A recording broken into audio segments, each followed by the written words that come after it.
ho, ho. Good evening, ladies and gentlemen, and welcome to Storytime by Santa. Sit back, relax, and enjoy these wonderful stories that Santa is going to read to you, your family members, and your children. I hope you have a wonderful time. And if you like, don't forget to subscribe to my channel. Santa loves you. Ho, ho, ho. Enjoy.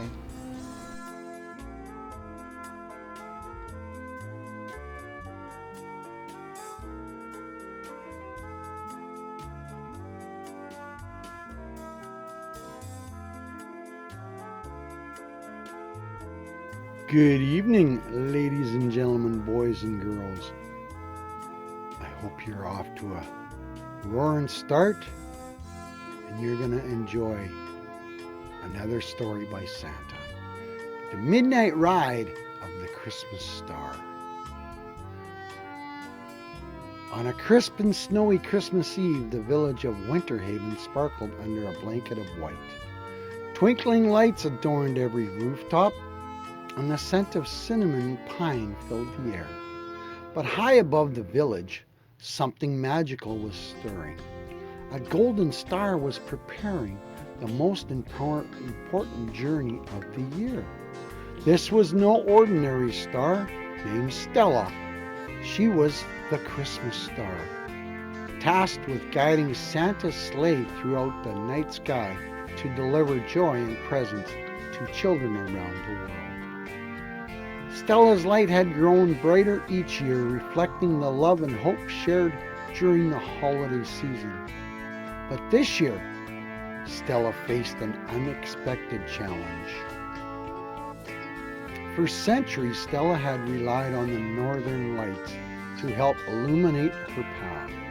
But on this Christmas Eve, the skies were unusually cloudy and the brilliant auroras were hidden. Without her guiding glow, Stella worried she wouldn't be able to shine brightly enough to lead Santa's sleigh. What if I can't guide Santa? Stella fretted to her friend Luna, the moon. The children will be so disappointed if they don't receive their gifts. Luna smiled kindly. Your light is more powerful than you know, Stella. You just have to believe in yourself.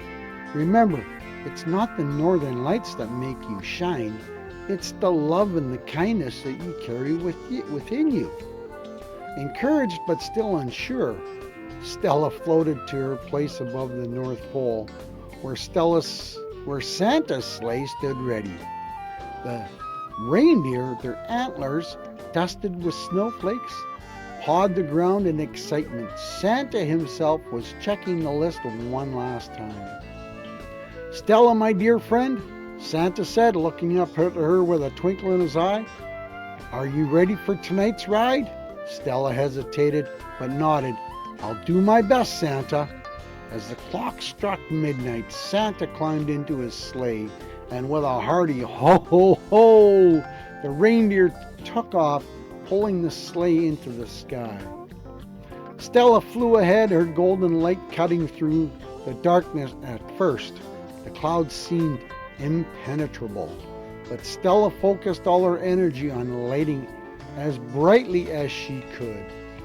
The journey was going well until she reached the mountainous region of evergreen peaks.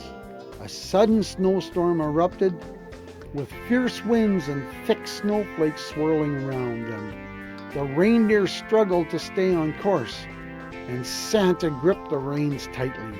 Stella, we need your light more than ever, Santa called out, summoning every ounce of courage.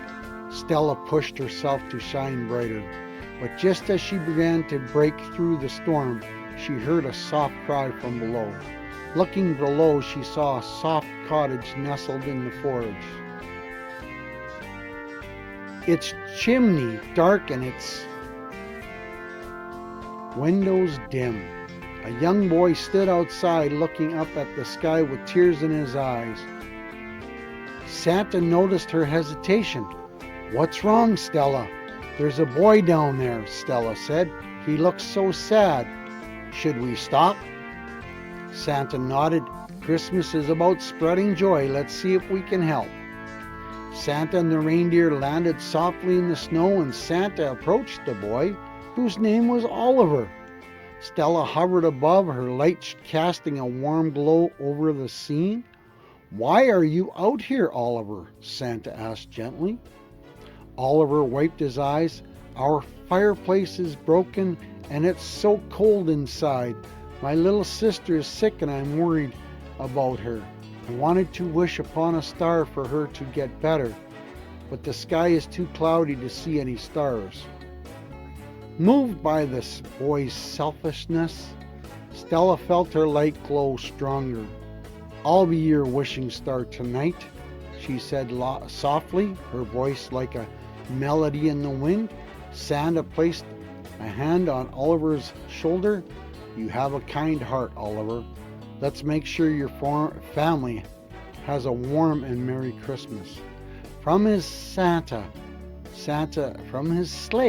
Santa retrieved a magical bundle of logs that crackled to life with a touch, filling the cottage with warmth and light. He also left gifts for Oliver and his sister, including a soft blanket and a small shining star ornament for their tree. "Thank you, Santa. Thank you, Stella," Oliver exclaimed, his face lighting up with joy. As the sleigh rose back into the sky, Stella felt a new sense of purpose. She realized that her light wasn't just for guiding Santa, it was for bringing hope to those who needed it most. The storm began to clear, and the rest of the journey went smoothly. When they returned to the North Pole, Luna greeted Stella with a proud smile. "You did it, Stella! You believed in yourself and brought light to the darkest night." Stella beamed. "It wasn't just my light, Luna. It was the kindness and love I felt from everyone. From Santa, the reindeer, and even Oliver. That's what made me shine so brightly."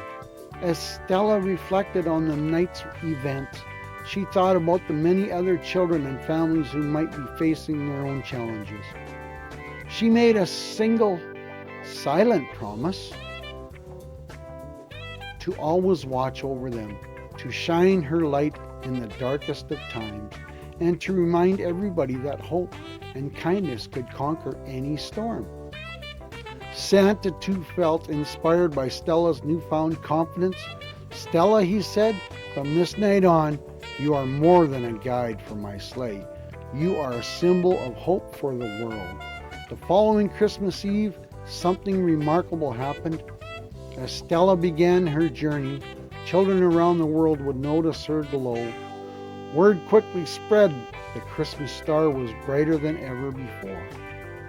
Families gathered outside, pointing to the sky and sharing wishes of love, health, and happiness. In a small village far from Winterhaven, a little girl named Clara gazed at Stella's light with wonder. Clara had heard of Stella's midnight ride and how she had helped Oliver and his family. Inspired by the story, Clara decided to help her own neighbors by baking cookies and delivering them with handwritten notes of encouragement. Clara's act of kindness sparked a wave of generosity in her village. Soon people were sharing food, mending fences, decorating the town square together. Stella's light wasn't just shining in the sky, it was shining in every heart that chose to spread kindness. As the years went by, the midnight ride of the Christmas star became more than just a story. It became a tradition, a reminder that even the smallest light can illuminate the darkest night. Children everywhere grew up believing that they too had a light within them, one that could guide, inspire, and bring warmth to others. And so Stella continued their journeys, carrying the hopes and dreams of the world on her golden rays. She knew now that her light was not just for Christmas Eve, but for every moment when someone needed a little extra brightness in their life. Stella had found her purpose, and it was as infinite as the stars in the sky. From that night on, every time someone looked up at Stella, they didn't just see a star, they saw a beacon of hope, a reminder that kindness could light the way, and that, like Stella, we all have the power to shine. Woo! Wasn't that amazing, ladies and gentlemen, boys and girls? I hope your hot cocoa is still warm and you still got some cookies.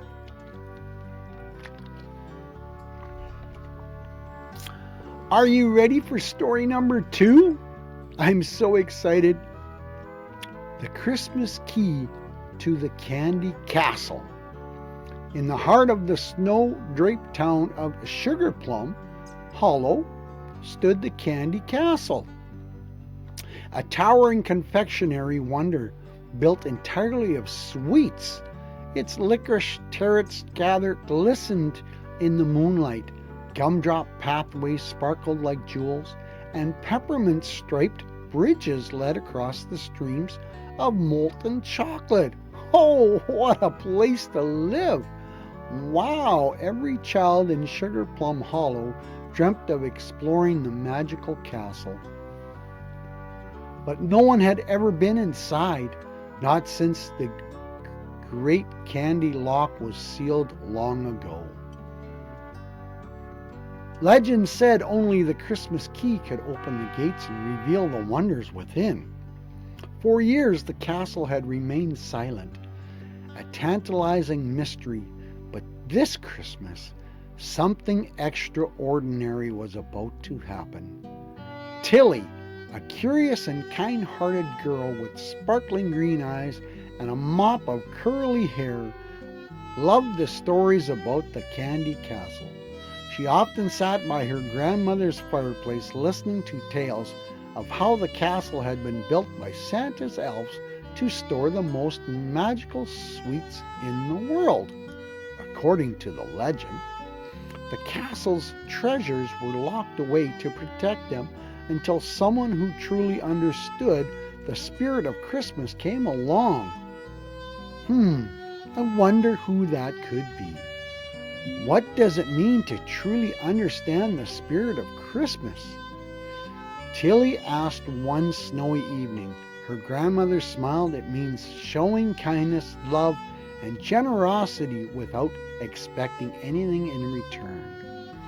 That's the key to opening hearts, and perhaps even the Candy Castle.